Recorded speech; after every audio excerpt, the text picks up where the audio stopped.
Did I create JFF to change thousands of lives and help other people? 1000%. Right. But did I also create it to make millions of dollars to go back to my dad and say, hey, dad, is it finally enough? Do you love me now? 1000%. Right. Oof. Because growing up with my dad, it was never enough. It was never enough. Right. Every time I came off the sports field, if I had a near perfect game, we were always harping on the mistake that I made. Right. I never got a good game. I never, it just felt like no matter what I did, it just wasn't enough for him. Right. And then the little couple of times that I felt like I got acceptance from him, I got love from him, I got praise from him, was when I did things that were drastically crazy in accomplishments and or overcoming adversity. Right. It's like I had to, so I still find myself creating chaos and adversity so I can overcome that to get praise from people in my life.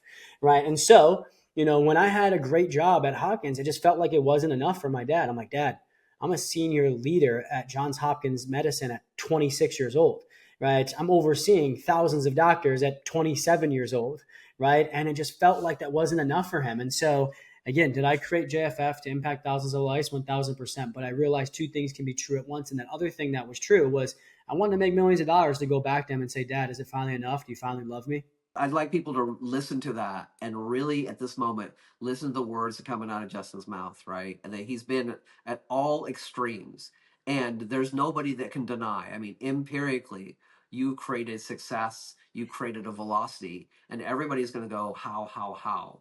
But it wasn't. It's never what you're doing; it's how you're doing it, right? It's spiritual, mental, emotional come from. And when you watch your social media channel, that's why I connected with you, because I'm like, this dude is talking about finance. He's talking about hard numbers. We're not talking about fluff here.